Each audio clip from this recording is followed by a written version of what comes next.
Kalau awal mulai itu saya cuman ada sekitar 7 jantan 2 betina 5. Nah dari 7 ekor itu tak kembangkan dan alhamdulillah sampai tembus 400 indukan. Wow. Penjualan kayak di kandang entok lari gunung ini menggunakan media sosial. Ramai banget Mas ya untuk penjualan di media sosial kayak menggunakan TikTok, Facebook atau bahkan YouTube. Itu nanti menyeluruh. Jadi untuk jangkauan pasarnya pun lebih luas. Lebih luas ya. Betul. Artinya jangan memanfaatkan di online ya. Di online.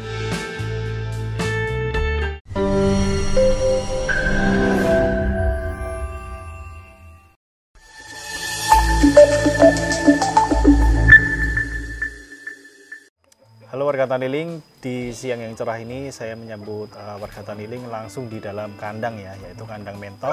Dimana di video kali ini kita akan belajar gimana supaya yang notabene-nya peternak mentok itu adalah peternak rumahan yang mungkin jadi usaha sampingan ya. Nah, tapi kali ini kita bertemu dengan salah satu peternak muda. Boleh sapa dulu warga Taniling, Mas Yusuf. Perkenalkan, nama saya Ahmad Yusuf, saya dari Desa Girigondo, Pedukuhan Kalimeneng, Kecamatan Pituruh, Kabupaten Purworejo, Jawa Tengah. Oke, Mas Yusuf nanti yang akan ajarin kita gimana caranya bisnis atau berternak mentok supaya bisa jadi pekerjaan utama atau pemasukan utama ya. Siap. Bukan lagi sampingan. Gimana caranya kita dalam pengembangan, dalam perawatan dan lain sebagainya supaya bisa lebih dari bisnis sampingan dan bisa jadi utama. Itu awal mulanya dulu gimana Mas ceritanya? Dulu saya pertama kali itu kan mulai penjualan 2017. Oke. Nah itu dari hasil anakan terus tak posting di media sosial dan ternyata permintaan itu sangat banyak, kayak anakan entok, terus materi yang siap breeding itu memang banyak. Memang dari kandang saya ini mengutamakan untuk bibitnya itu grade A semua, jadi khusus penjualan materi. Materi itu artinya apa tuh? Materi itu istilahnya itu bibit yang memang masih ori semua. Misalnya kayak jumbo Mas ya, itu beli khusus pejantan. Jadi nanti untuk disilangkan dengan lokal, dengan tujuan supaya anakannya itu lebih cepat besar dan posturnya itu begitu diludang atau untuk penjualan itu udah maksimal, badannya itu udah besar. Oh itu materi itu sebuah artinya bahan ya, bukan untuk dipotong ya. Untuk penjualannya itu di materi artinya bahan yang bisa dikembangkan lagi oleh para pembeli nanti gitu. Oke, jadi itu bahan, jadi bukan untuk dikonsumsi atau dipotong. Itu jadi yang tak jual itu memang bahan untuk di breeding atau dibudidaya di pembeli-pembeli kita. Oh jadi gitu ceritanya, dari hobi kemudian menambah ke bisnis karena mungkin dari postingan 2017 ya mungkin ya. Betul. Itu di mana, di Facebook? Di awal dulu di Facebook.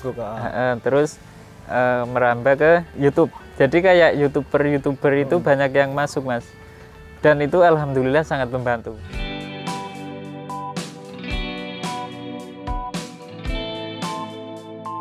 Setahun bisa 2 kali panen, perawatan relatif mudah dan potensi keuntungan mencapai ratusan juta rupiah. Bagi yang ingin memulai budidaya anggur tapi bingung mulai dari mana, jangan khawatir. Taniling menyusun e-book panduan praktis untuk budidaya anggur dari nol sampai panen. Dapatkan diskon khusus untuk pembelian hari ini, linknya ada di bio deskripsi.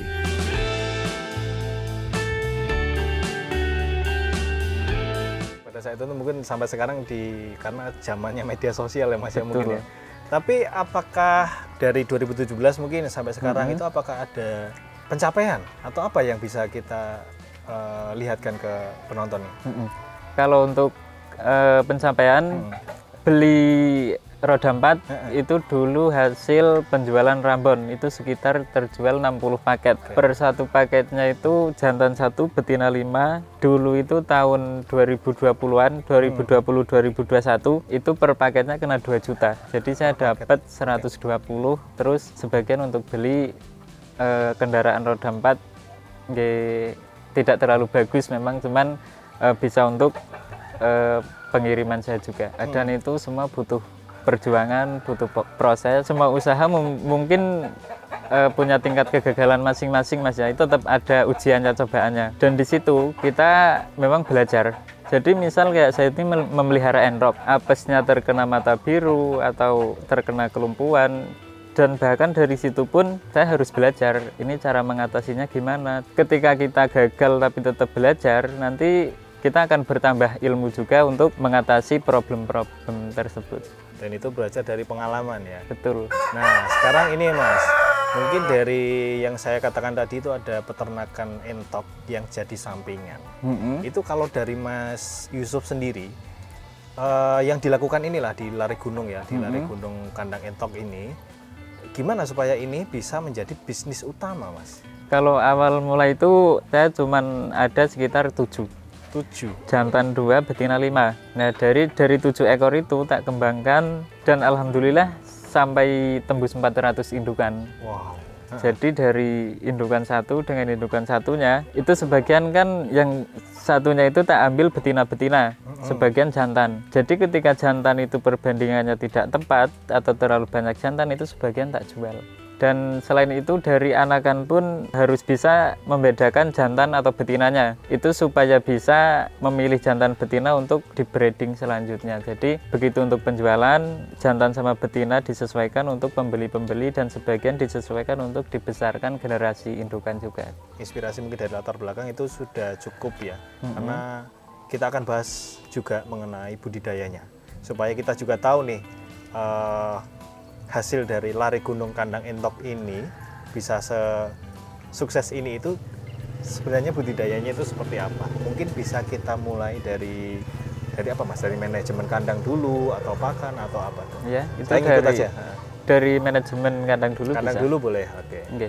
Kalau untuk manajemen kandang, untuk indukan entok yang buat breeding, itu yang penting yang pertama itu kita sediakan kolam. Selain kolam, kita berikan tempat umbaran biar entok itu bisa berjemur juga dan bisa bigar, intinya masalah bisa mandi, berjemur. Dan sebagian kita berikan kandang juga, kandang tertutup. Itu fungsinya buat entok itu buat berteduh dan bertelur. Dan nanti asal tempatnya itu udah memenuhi semua, ada tempat umbaran, terus tempat mandi dan minum, kolam, terus tempat buat bertelur, itu nanti perawatannya lebih mudah. Jadi perawatannya itu tinggal kita berikan pakan sama menjaga kebersihan kandang. Oke, untuk kandangnya berarti ada yang terpenting ada tempat berteduh, umbaran dan ada kolamnya tuh. Dan yang penting lagi harus kebersihan dijaga.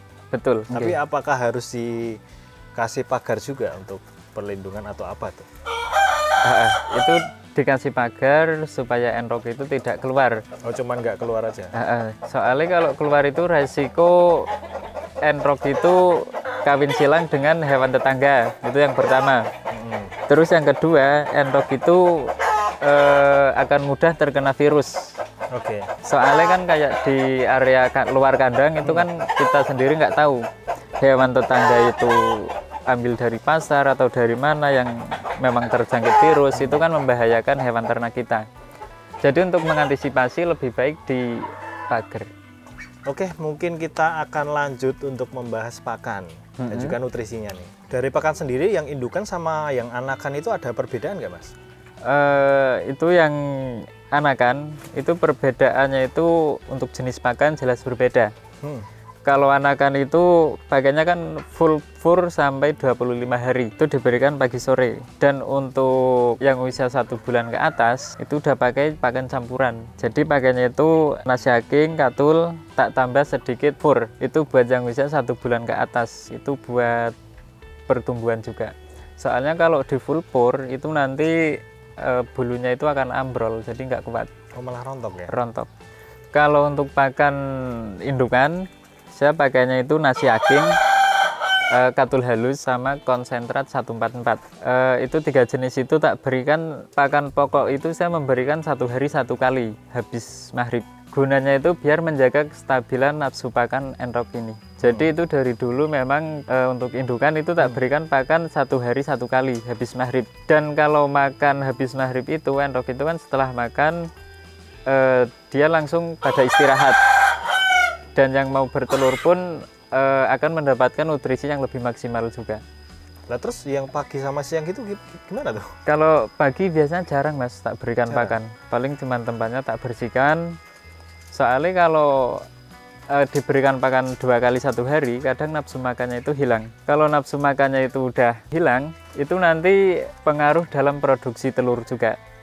Selain gitu. produksi dalam telur itu berkurang, itu nanti kebigaran enroknya itu juga berkurang. Dan untuk nutrisi tambahan pakainya hijauan kayak kangkung. Nah itu buat kalori, buat zat besi juga kayak kangkung. Itu tak berikan 1 minggu itu paling banyak 2 kali. Untuk masalah pakan mungkin kita sudah sedikit paham ya. Ternyata saya sendiri juga baru tahu loh, yang indukan itu 1 kali aja ternyata. Untuk yang anakan itu baru dikasih 2 kali. Ternyata ada perbedaan di situ dan mungkin campurannya juga beda, dan itu mungkin hal penting yang juga harus kita perhatikan di peternakan entok. Kalau untuk ini nih Mas, manajemen penyakit itu mungkin banyak terjadi di peternak yang rumahan nih. Betul. Itu boleh kita share juga sekaligus cara penanganannya mungkin. Kalau dari penyakit, enrok itu rawan terkena yang pertama flu burung. Terus rawan juga terkena istilahnya itu mata biru. Oke, itu yang umum tuh. Dan untuk mengantisipasi kayak kita itu menjaga lingkungan kebersihan kandang, itu yang pertama. Terus yang kedua itu diberikan vaksin tiap 6 bulan 1 kali. Itu diberikan vaksin, dan kandang pun harus dipagar biar tidak kontak fisik dengan hewan luar. Perlu ada ini nggak, kayak semprot-semprot gitu nggak? Kalau di kandang lari gunung ini tiap 2 minggu 1 kali. Ini diberikan desinfektan. Biasanya yang tak gunakan itu Wipol. Itu untuk mensterilkan lokasi area kandang. Kalau kita yang masuk kayak gini nih nggak harus disemprot ya? Tidak harus disemprot. Tidak harus, ya? Yang penting untuk kayak sendal buat masuk itu harus dari kandang sini, dari kandang lari gunung. Oke. Itu ketika sudah terkena gimana tuh? Ketika udah terkena penyakit, salah satu aja misalkan di flu burung atau di mata biru, sedangkan ini posisinya sudah 1 koloni dan banyak nih. Betul. Di 1 kandang. Kalau saya dulu mengatasinya Mas ya, itu ketika pas terkena mata biru, itu tak berikan kuning telur, tak campur dengan air, terus sama bawang putih yang udah di blender atau dihaluskan. Kan itu pas terkena itu kan mungkin di beberapa ekor ya, kan untuk penanganannya di entok yang lain yang di kandang yang sama itu seperti apa? Itu langsung yang pertama kali disemprot, pakan tempat air minum itu diambil. Diambil, dibersihkan, kandang disemprot, terus diberikan minum itu pakai ramuan yang tadi. Kalau vaksinnya tadi dimulai disuntikan sejak umur berapa? Kalau untuk vaksinnya itu diberikan khusus untuk usia 1 bulan ke atas. Jadi nanti ketika udah 1 bulan ke atas itu diberikan vaksin rutin. Yang 6 bulan sekali tadi? 6 bulan 1 kali diberikan vaksin biar badannya lebih kuat juga. Itu untuk pakan harus stabil, harus nutrisinya memenuhi di tubuh enrok itu. Soalnya kalau pakan tidak memenuhi, proteinnya kurang, enrok itu lemes Mas. Enroknya lemes, terus pas perubahan cuaca dia lebih gampang terserang penyakit karena faktor badannya itu antibodinya tidak kuat. Dia akan lebih mudah terserang penyakit. Yang pertama ya intinya itulah, kandang dipagar, divaksin, terus untuk pakan harus diperhatikan juga. Jadi nutrisinya itu harus benar-benar bagus.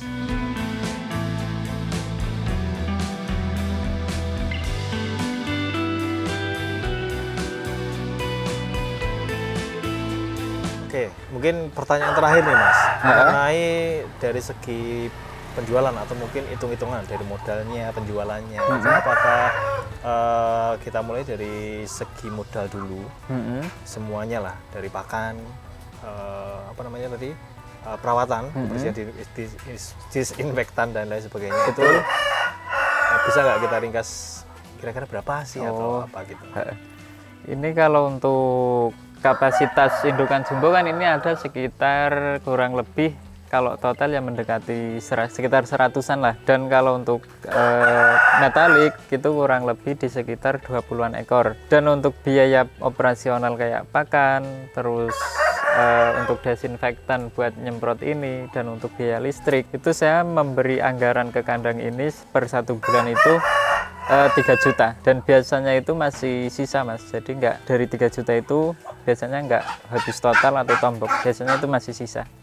ya sepelengnya 3 juta gitu ya. Betul. Berarti untuk modalnya semuanya itu. Untuk modal beli pakan fur, beli katul, beli nasi aking, dan lain sebagainya itu habis 3 juta untuk operasional kandang.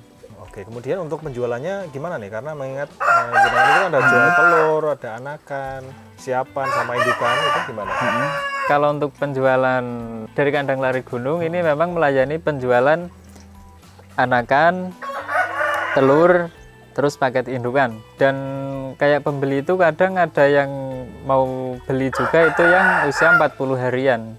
Soalnya kayak paket indukan itu tidak setiap hari ada atau ready. Jadi kadang teman-teman yang mau order tidak sabar nunggu sampai paket indukan, akhirnya membeli yang usia 1 bulan sampai 40 harian itu kadang tak kirim juga. Oke, di modal perawatan ada 3 juta ya. Itu dengan catatan kita sudah punya dulu, punya kandangnya, punya endok-endoknya, dan mungkin ada biaya tambahan lagi ketika harus modal itu semua. Tapi untuk perawatan rutinnya sebulan 3 juta, benar? Betul. 3 juta itu kita bisa, boleh tahu nggak nih, untuk omsetnya bisa berapa supaya ada gambaran nih? Kalau untuk produksi kandang endok lari gunung untuk anakan itu per 1 bulan bisa menghasilkan anakan kisaran biasanya rata-rata 400-an anakan. 400-an, oke. Kadang kalau pas lagi bagus itu tembus sampai 600 anakan. Dan untuk harga anakan di kandang lari gunung itu anakan dari jumbo grade A itu udah 100.000 per ekor. 100.000 per ekor? Per ekornya. Oh, dan itu untuk penghasilan bisa dikalikan hasil jumlah anakan itu. Itu baru anakan? Baru anakan. Dan belum nanti masih ketambahan hasil penjualan telur, hasil penjualan paket indukan. Dan itu buat teman-teman yang ingin tahu harganya kayak paket indukan itu nanti bisa hubungi nomor saya pribadi bisa atau nomor yang satunya bisa. Oh boleh, nanti kita kasih nomornya Mas Yusuf ya. Betul. Itu yang terbesar berarti di anakannya Mas? Untuk hasilnya lah ya? Hasilnya dari paket indukan pun juga gede? Imbang-imbangan Mas. Imbang, cuman kan harus nunggu lama. Betul. Iya. Cuman kayak kita harus mengeluarkan modal dulu supaya nanti dapat hasilnya itu nanti ketika itu udah jadi paket indukan dan dikirim ke pembeli-pembeli. Oh gitu. Kalau telur itu apa? Konsumsi atau ditetesin tuh? Itu telur tetas. Telur tetas berarti. Jadi dari kandang lari gunung ini menyediakan telurnya itu yang masih fresh. Jadi sama sekali belum dierami. Dengan tujuan biar nanti di pembeli itu bisa fertil. Soalnya kalau telur yang udah tumbuh embrio nanti ketika dikirim ke pembeli dalam perjalanan kurang lebih 5-1 minggu, 5 hari sampai 1 minggu itu nanti embrionya itu tidak kuat, dia akan mati. Tapi ketika telur fresh, walaupun itu perjalanan sampai 10 hari, itu tetap aman, asalkan tidak retak atau pecah. Selain itu pun garansi. Oh, ada garansi? Garansi. Jadi yang penting pas unboxing barang itu di video, ketika nanti ada yang pecah atau ada yang retak, itu garansi. Okay. Kalau untuk penjualan sendiri, jenengan gimana Mas? Mungkin ada tips nggak untuk warga Taniling yang juga peternak entok, gimana caranya jualnya gitu? Kalau untuk penjualan kayak di kandang entok lari gunung ini menggunakan media sosial. Jadi kayak saat ini itu mungkin ramai banget Mas ya untuk penjualan di media sosial kayak menggunakan TikTok, Facebook, atau bahkan YouTube. Itu nanti menyeluruh. Jadi bahkan satu Indonesia pun bisa nonton langsung ke media sosial tersebut. Jadi untuk jangkauan pasarnya pun lebih luas. Lebih luas ya? Betul. Artinya jangan memanfaatkan di online ya? Di online. Selain itu buat marketing penjualan, itu barang yang kita jual itu pun harus sesuai kualitasnya juga. Jadi ketika barang yang afkir itu buat menjaga rating penjualan, itu jangan sampai barang yang afkir itu dikirim. Jadi kayak kita itu yang ngirim yang benar-benar hewan yang bagus. Dan selain itu untuk kayak jumbo misal kayak panjangnya terus lebar tulangannya itu ya harus benar-benar jumbo grade A. Ketika kita ngomongin grade di entoknya itu apakah di online kan chattingannya pasti lewat online juga tuh. Apa kita harus jelasin juga nih bahwa entok kita pemula nih ya, pemula. Jelasin ini entoknya dengan postur tubuh seperti ini itu apa perlu dijelasin? Betul, kalau lebih bagusnya lagi itu di video entoknya terus diukur panjangnya berapa dan ditimbang dan di video kesehatan entoknya juga itu lebih bagus juga, kayak pembeli itu bahkan lebih puas juga. Jadi yang pertama itu pemula Mas ya, itu untuk awal yang dipelihara itu jangan nanggung. Jadi yang bagus sekalian di breeding nanti buat penjualan anakan atau paket-paket indukan. Yang jelas untuk pembeli itu yang kualitasnya memang bagus. Karena dari materi yang bagus itu tidak semua hasil anakannya itu akan bagus juga. Jadi tetap ada beberapa ekor memang posturnya misal kecil karena kalah dipakan atau karena faktor pilek perubahan cuaca, itu jangan dikirim. Lebih bagus yang afkir itu dibesarkan, dirawat, itu buat generasi indukan kita sendiri. Nanti hasilnya itu anakannya itu tidak mempengaruhi, walaupun dari indukan yang kecil anakannya itu bakalan bagus juga. Yang penting genetiknya itu memang bagus. Oh gitu. Secara langsung kita harus menjelaskan dulu nih ya, riwayatnya seperti apa dari genetik dan perawatan. Betul. Nah ini warga Tanilin mungkin yang sebagai peternak entok juga sudah tahu nih ya. Speknya seperti apa juga pastinya banyak yang tahu ya. Betul. Dan intinya untuk tips itu tadi itu untuk jual yang siapan. Betul. Atau materi yang seperti Mas Yusuf bilang. Okay. Wah menarik nih warga Taniling.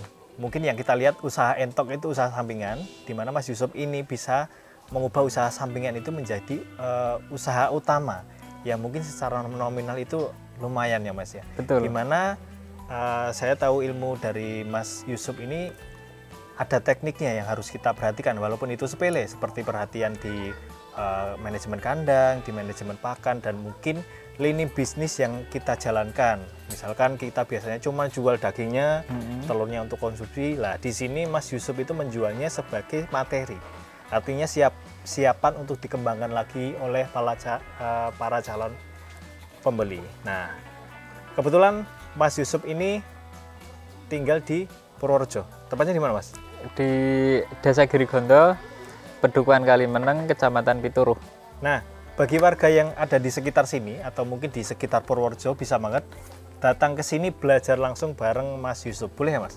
Bisa, asalkan itu semua dijadwal. Oke. Untuk jadwalnya kalian bisa WA sendiri. Nanti di bawah sini saya kasih nomornya Mas Yusuf. Silahkan kalian janjian sendiri atau tanyakan apapun.